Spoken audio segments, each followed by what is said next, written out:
What's up guys? This week I'm taking you with me on my trip to Tokyo, Japan, where I'm working as a digital nomad building a startup company in tech. I'm going to teach you how I travel for free with my airline points and what the best places are to work in Tokyo. But first, let's head back to Amsterdam, where I started this trip earlier in the week.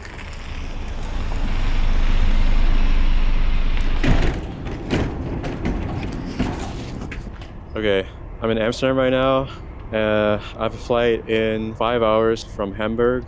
I have very little time. Looking like I'm gonna make my flight by about 10 minutes right now, so better get going.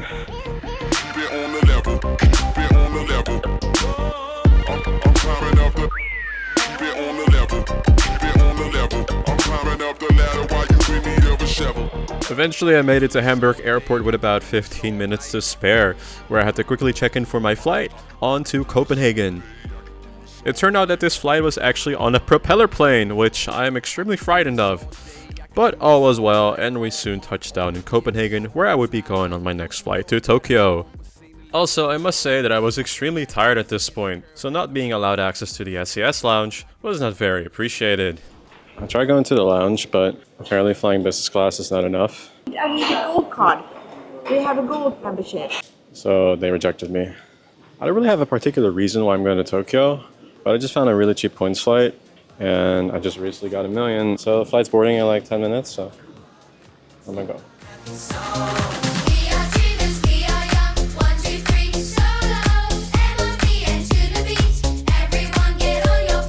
Once we were on board, it was finally time to get some rest. The flight went by pretty uneventfully, but I must say that the crew on this flight was really bad.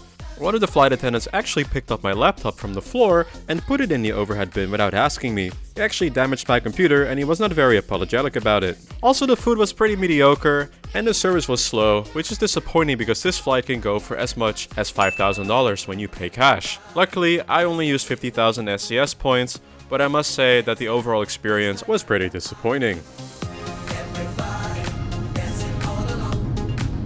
Cabin crew, take your seat, please. Eventually we did make it to Tokyo, where I took a train into the city. My plan now was to get a coffee and figure out where I was gonna stay. Alright guys, I made it to Tokyo. I slept for like 6 hours. Yeah, I was dead fucking tired. I was planning on not sleeping the day before so I could sleep while on the flight, but man, I was so tired. So if I didn't say before, I booked this flight with points. I did the Euro Bonus Millionaire Challenge, so I have 1 million SES points. These flights from Europe to Asia, they're 50,000 points each. So I can literally do this trip 20 times. But yeah, so I have a lot of points to use, and I'm kind of location independent. I can just work wherever, so all I need is basically my laptop. I don't have a hotel yet, so I need to figure that out as well. I think I might stay at like an Appa hotel or something. That's usually pretty affordable in Japan. Oh, I need to find a gym. We'll figure it all out. It's gonna be a fun week. I basically spent the rest of the day working at this nice coffee place until it was time to check in at my little Appa hotel.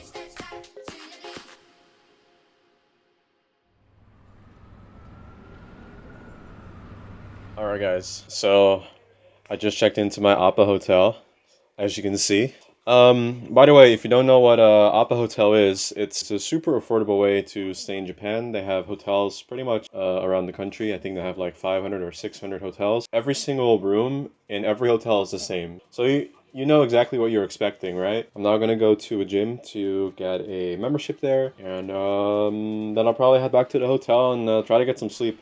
So I was off on the train to get my gym membership. I did have some trouble finding the actual gym since it was hidden in some alleyway, and when I got there it turned out the staff was taking their break.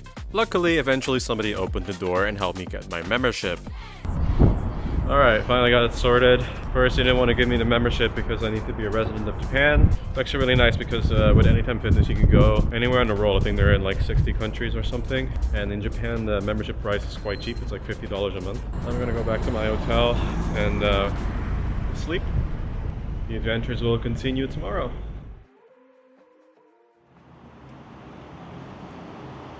Alright, hello?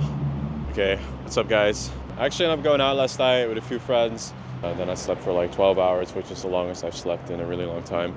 Unfortunately, that also means that I haven't done any work in the last like 24 to 48 hours. So that's basically my plan for today. I'm just gonna hit up the Starbucks and basically crack out of the work that I still needed to do. Yeah, so that's gonna be my day. I'm gonna have some food at the Starbucks as well because I'm uncultured as fuck. So I'll see you guys later. Honestly, Starbucks is probably the best place to work out of in Tokyo. Compared to other coffee shops, they do have fast Wi-Fi and power outlets in most locations. And also, they're literally everywhere. There's a Starbucks on almost every street in Tokyo. The only downside is that they close quite early. So everybody got a good amount of work done. I'm just gonna go get some food now, which is probably gonna be another 7-Eleven meal. I'm doing like this calorie deficit thing. So basically, I'm only eating protein drinks and packets of ham. Also, it's fucking snowing. Look at this. I'm not sure if you can see, but yeah, it is full on snowing. After venturing out into the cold, I decided to get a quick gym session in. The gyms are honestly pretty small in Tokyo, but they have all the equipment that you need, and there was nobody there, so that was nice. They do have all these weird rules, like no barefoot and no handstand, which was interesting.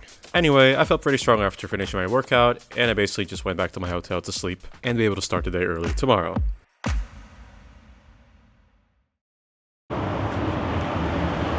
Alright guys, had an early start today to go to this Seaside Arrow meetup. Seaside Arrow is a travel community that I'm part of, and this one was really interesting in particular because the owner of Seaside Arrow is also attending the meetup. I'm building a product right now that indexes award pricing, and that could be really interesting for them.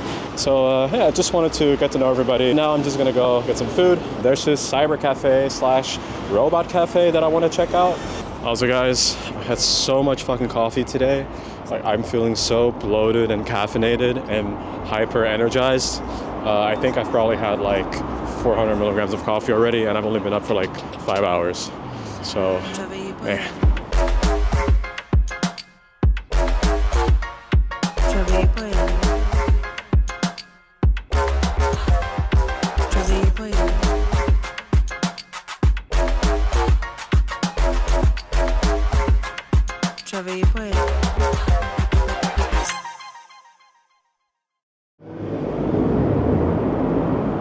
Hello. Nice to meet you. Nice to meet you. Welcome to our cafe. It turns out that the robot situation is a bit of a scam. I'm not AI. I'm Japanese and I'm remotely controlling. The robot makes movements, but there's actually like a human that's talking in like a microphone, and it sounds like it's coming out of the robot. I've been presented with an iPad. What is your name? I'm Sophia. Oh, hang on. Your other robot is here. Sorry. Hello. Sorry. Your order is express, okay? Okay, thank you so much. Okay, honestly, this was one of the weirdest social interactions that I've had in a while, but it was quite fun to talk to all the robots. My understanding of it is that people who may have some social issue, they come here and they have somebody to talk to, which is quite cool, as this is a serious issue in Tokyo and Japan in general. However, after having my coffee, I decided to head out again and get back to my hotel. Alright, so that was a robot cafe. Yeah, that was fun. So if you're looking for a unique coffee shop in Tokyo, it's called Dawn. It's right there. And yeah, pretty chill. See guys, the one thing that really triggers me about Tokyo is they're basically limited to Starbucks and coffee shops, and they close so damn early. The robot place I was just at, they close at 7. Just walking past another cafe now. This one closes at 8. A lot of the Starbuckses, they close 8-ish, 9-ish. It's pretty difficult to find a place where you can work late at night. And so you're basically stuck to being in my hotel room. And I'm staying in the cheapest hotel, right? Like, I'm staying at the Appa Hotel. It's not necessarily very comfortable. So that's definitely a huge con if you're digital nomading like me, compared to other cities in Asia, like Bangkok, where there's a very large co-working culture. And there's a lot of spaces that are open 24 hours, or you can get a co-working membership or whatever. So yeah, that's something in Japan that I really miss. Alright guys, there's been a small change of plans. When I initially came to Tokyo, I only booked my hotel for 4 nights with the impression that I could just extend it, because usually hotels in Tokyo, especially the business hotels that I'm staying at, they're not fully booked. But unfortunately, they were booked today, and I just had to check out with all my stuff. So that made me think, do I want to stay in Tokyo for the next few days? And I don't know. The weather is kind of gloomy, and I'm also kind of tired of sitting in the same coffee shops that close really early. And so I saw that there was a flight available tonight to go to Bangkok. I'll show you guys how I do this.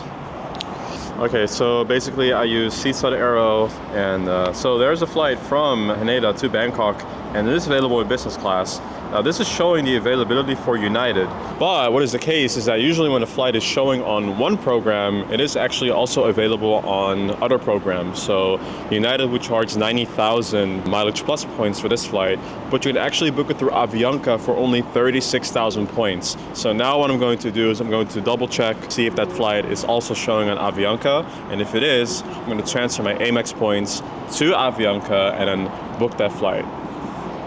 Okay, joke's on me, that flight ended up not being available on Avianca, but tune in next week as I show you which airline I ended up flying. I hope you guys enjoyed the video. I would really appreciate it if you would subscribe. It helps me out a ton, and I'm going to be posting about my travels every week in 2025. I can't wait to show you guys more about my digital nomad lifestyle. That's the video for today. Thank you for watching, and I hope you all have a wonderful day.